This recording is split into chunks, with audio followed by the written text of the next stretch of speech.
Let's bring in Morgan Ortagus, former State Department spokesperson. And Lawrence, why don't you lead off the questions for Morgan? Yeah, thank you, Steve.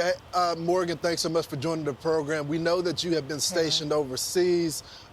Everyone is reacting to this hospital bombing. Hamas is leading their disinformation campaign. But Americans back at home, they are afraid about our embassies. We don't want another Benghazi. What can you tell us about what the State Department is doing at this moment to keep these folks, these Americans, safe that operate at these embassies? Well, we do have Marines stationed at our U.S. embassies around the world. We have every right to be concerned, especially after what we saw happen at the U.S. Embassy in Beirut and Lebanon, also in Iraq. During the Trump administration in January of 2020, we actually had many Shia militias, which are, again, funded and directed by Iran, just like they are with Hamas and Hezbollah, that were attacking the U.S. Embassy. And under Secretary of State Mike Pompeo and President Trump, we took decisive action at the time, and we sent messages directly to the Iranians, Lawrence, where we said, if any of these Shia militias, if any of these people touch the American embassy, kill, hurt an American, we're going to hold you directly responsible. And why does that matter, Lawrence? Because we have to have deterrence in place again. Right now, Iran knows that their proxies, Hamas, Hezbollah, whomever, whatever Shia militias in Iraq and Syria are operating, they know that they can get away now with killing 30 Americans and having at least 15 Americans hostages. What price is Iran paying today for the fact that 30 Americans are dead by their funding, by their training, and by their equipping? So far, nothing.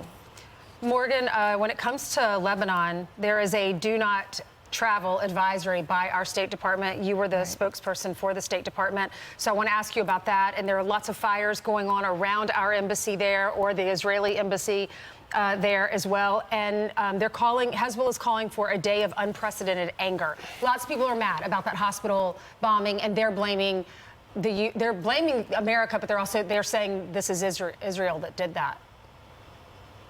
Well, and what's worse is even there are sitting members of the U.S. Congress who immediately tweeted, rushed to blame Israel, when, of course, we later learned that wasn't the fact. And when you look actually at those tweets from Rashida Tlaib, for example, I found the tweet that she issued against President Biden to be incredibly threatening. I mean, language that I just do not think a member of Congress should be using, threatening the president for his stance. Furthermore, these members of Congress who tweeted this disinformation out, they are directly putting American lives, American diplomats, American Marines, they are putting them in harm's way by spreading this disinformation. They should immediately delete these tweets. They should apologize for the disinformation, and they should understand that their words have consequences. There are ramifications. And if any American service members or diplomats, God forbid, are in harm's way, part of it is due to the disinformation that is being spread, not just by people in the region, not just by terrorist groups, but by some of our own members of Congress. It's highly irresponsible. Hey, Morgan, how many billions do we give Jordan? How many billions do we give Egypt? You got to be kidding me. To break off a meeting with the president on things that was dicey to begin with and now proven that Israel has nothing to do with, and to disrespect the president like that? Are you kidding? And to not get it back on track now that the transcripts are out, more evidence is there. Forget about the street. They could go see the video. It's online. And to disrespect the president is disrespecting this country. I mean, there's got to be something you could do to take a hard line behind the scenes to let him know, I'm in the air. You cannot cancel this meeting. Yeah, I think I feel the same passion as you do about it, Brian. It was just sort of unbelievable. I can't think of an instance where something like that happened as he's, boarding the plane, canceling a meeting. First of all, I believe it's about $3 billion in aid that we give to Jordan. It's probably at least that much for Egypt as well. And so they have no problem taking billions of dollars in military aid, economic aid, humanitarian aid from the United States. I think we should be considering that this morning. We also have to look, I think, Brian, and say to ourselves, why do these leaders feel empowered to disrespect the President of the United States in this? So, and I'm truly not trying to be political about this point, but I think that while the words that Blinken and Biden, the Secretary of State, had for Israel in the first few days of this war were strong and commendable, John Kirby said on the plane last night that they were going over to ask Israel some serious questions or some tough questions, is how he paraphrased it.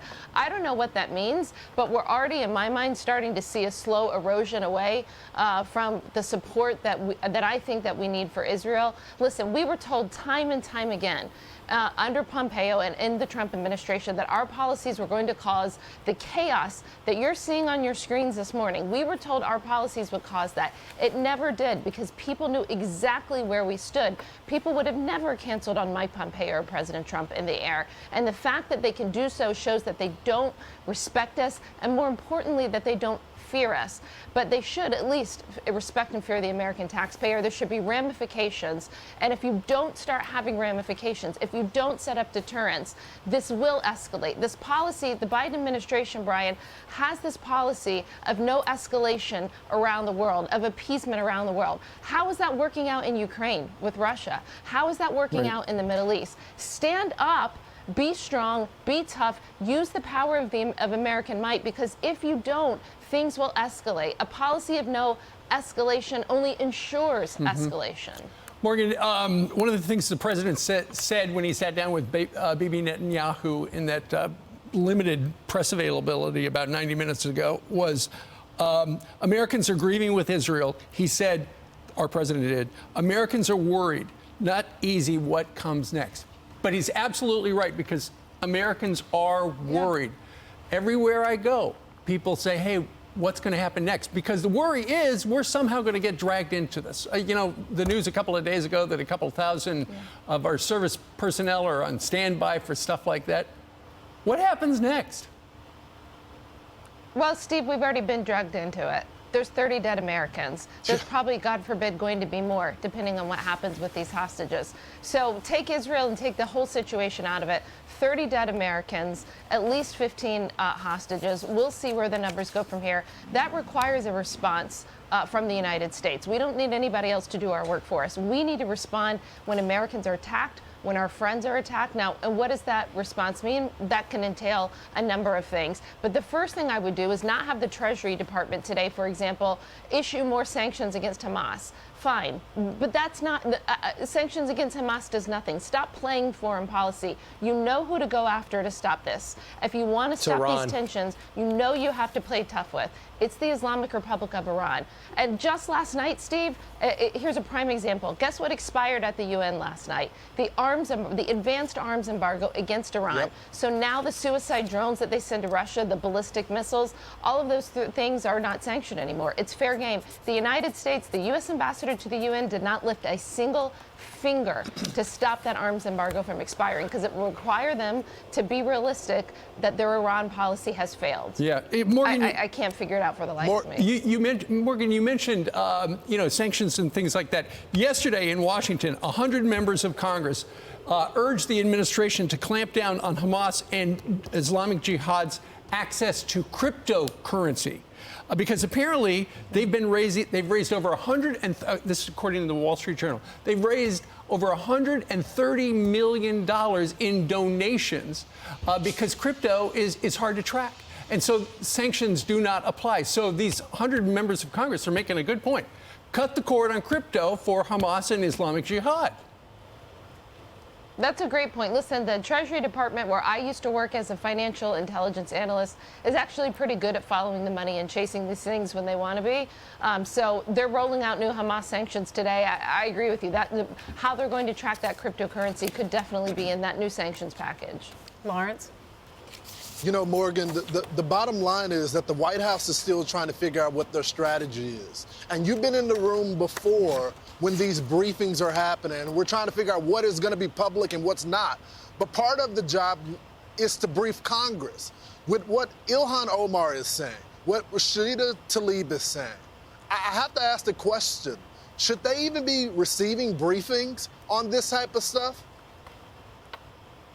I think that they are entitled to unclassified briefings. At least I'm not sure that either one of them have the security clearance. I know that not Tlaib, Omar was kicked off the Foreign Affairs Committee. Thank God Kevin McCarthy did that. Sure would be nice to have a Speaker of the House at the moment to be able to determine these sort of things, wouldn't it? Yeah, well, lastly, real quick, guess who's meeting? good buddies, President Xi and Vladimir Putin today. They're talking about their great relationship and growing the Belt and Road program. Do you think we're able to keep our eye on the Middle East and China? We were shifting once again, and once again they brought us back to the Middle East. Bush wanted to do it, Obama wanted to do it, and Biden wanted to do it. And now, guess what? We're back in the Middle East. Can we do both? No, because this administration hasn't even been able to do anything else but focus on Russia and Ukraine. Again, as I spoke about earlier, in their policy of trying to get Putin not to escalate in Ukraine, which hasn't really worked, they have basically, I mean, listen, I've been hearing from Middle East diplomats for several years now how frustrated they were that they felt like the Biden administration was basically completely ignoring the region in order to focus on Russia and Ukraine. Right. So you're seeing Putin and Xi Jinping meet today. Remember, for the past decade, the two of them have met with each other more than they have met with any other world leader. It's a dangerous day, Brian. Right. Those translators have been busy. Thanks so much, Morgan. Appreciate it. Thank you.